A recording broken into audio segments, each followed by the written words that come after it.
find a place to fit in. So, if there are any aliens listening, please come get me.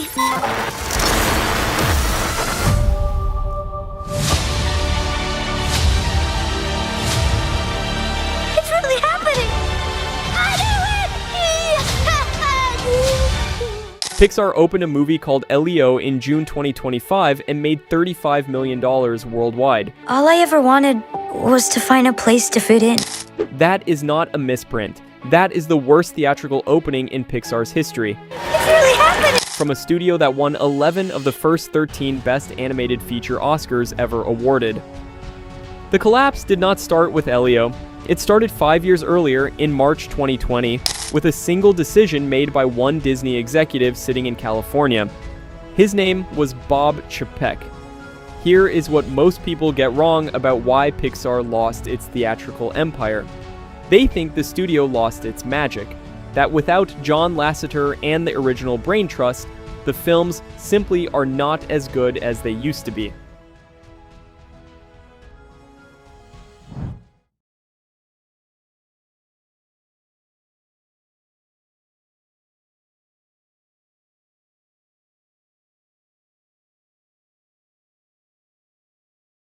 The real reason Pixar can no longer reliably open a movie in a theater is that during 14 months between March 2020 and June 2021, Bob Chapek used 3 consecutive Pixar films as subscriber bait for Disney+, and in doing so, he trained the most valuable audience in the animation business that Pixar movies are something you watch at home for free on streaming.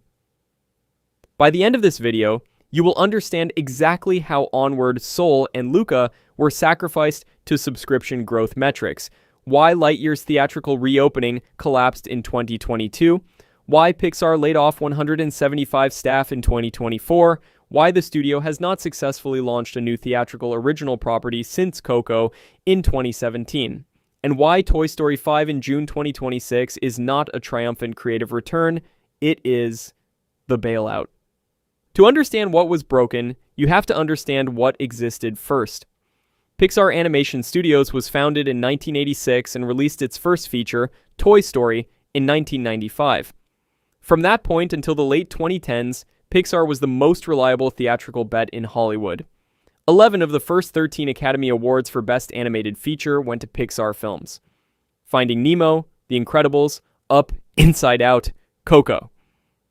Every one of them opened in theaters as a cultural event, and every one of them grossed between $500 million and $1.5 billion worldwide.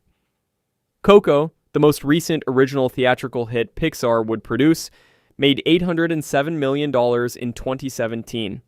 The Pixar logo over a movie poster was for 2 solid decades the single most reliable opening weekend draw in American cinema. Then COVID arrived. Onward was released to theaters on March 6, 2020. American cinemas began shuttering 10 days later. Bob Chapek had been Disney CEO for less than 3 weeks. He made a decision that was, at the time, framed publicly as an emergency measure. Pull Onward from theaters early and put it on Disney Plus on April 3rd, 2020, just 28 days after its theatrical release. For $7 a month, every Disney Plus subscriber in America could now watch a brand new Pixar feature at home for no extra charge. The studio that had spent 25 years training audiences that a Pixar release was an unmissable big screen event was, in a single corporate memo, repackaged as content sitting in the same library as 30-year-old Disney Channel reruns. Pixar was no longer an event. It was a subscriber benefit. The train left the station. The next decision was not an emergency. It was a strategy. Soul, directed by Pete Docter and originally scheduled for a June 2020 theatrical release, was postponed twice and then reassigned. On October 8, 2020, Disney announced that Soul would skip theatrical release entirely in markets where Disney Plus was available and stream exclusively on Christmas Day for no extra subscription charge. This was a deliberate Christmas window subscriber play.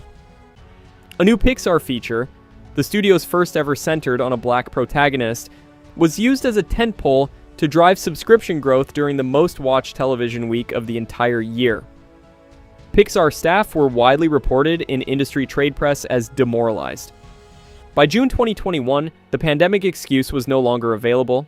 American theaters were reopening. Marvel's Black Widow would launch theatrically with an $80 million opening weekend on July 9th. Disney could have given Luca a real theatrical run. Disney chose not to. Luca premiered exclusively on Disney Plus on June 18, 2021, free for subscribers, with no theatrical release in the United States at all. The internal reaction inside Pixar, reported by multiple trade outlets at the time, was that the studio's filmmakers felt the company viewed their work as disposable subscription fuel. Subscriber metrics had become the only metric that mattered. The training of the Pixar audience was complete. What happened next was the audience absorbed it. March 2022. Domi Shu's Pixar directorial debut, Turning Red, was released. Once again, Disney Plus exclusive. No United States theatrical release at all. By this point, American families had been taught the same lesson 3 Pixar films in a row: do not buy a ticket, do not plan an opening night. Wait, the Pixar movie will eventually arrive on the streaming service you already pay for, and it will be free. And then in June 2022, Disney attempted to reverse course. The first Pixar film since Onward to release theatrically in America was a Toy Story spin-off. Lightyear was meant to be the proof that Pixar could still open a major movie in cinemas. It was the moment the audience would learn whether 2 years of Disney Plus exclusivity had broken Pixar's theatrical brand. The audience answered. They did not show up. Lightyear opened on June 17, 2022 against the second weekend of Universal's Jurassic World Dominion. Industry projections expected a $70 million opening, Pixar's standard floor. Lightyear opened $51 million domestically. The film closed at $226 million worldwide. Against a reported $200 million production budget plus a marketing spend that pushed total costs over $370 million, Cinema Blend and other trade outlets reported the film closed at an estimated $106 million net loss. Lightyear did not fail because audiences hated it. CinemaScore exit polls graded it a B+. It failed because audiences had been thoroughly taught that they did not need to go to a theater for a Pixar film anymore. On November 20th, 2022, 5 months after Lightyear opened, Bob Chapek was fired by the Disney Board of Directors. Bob Iger came out of retirement to retake the CEO chair he had held until 2020. In subsequent earnings calls and interviews through 2023 and 2024, Iger publicly admitted, in his own phrasing, that Disney had lost some focus at Pixar and that the studio needed to refocus on theatrical distribution. The admission came too late, because the damage was already permanent. June 2023. Pixar's first theatrical original since Lightyear, Elemental, opened to $29.6 million. The worst Pixar opening weekend in the studio's modern history at the time. It eventually grossed $496 million worldwide on long word-of-mouth legs, but the opening confirmed the brand was sick. June 2024. Inside Out 2 opened. It made $1,699 million worldwide and became the highest-grossing animated film in cinema history at the time. Then, in May 2024, Disney laid off 175 Pixar employees, 14% of the studio's total staff.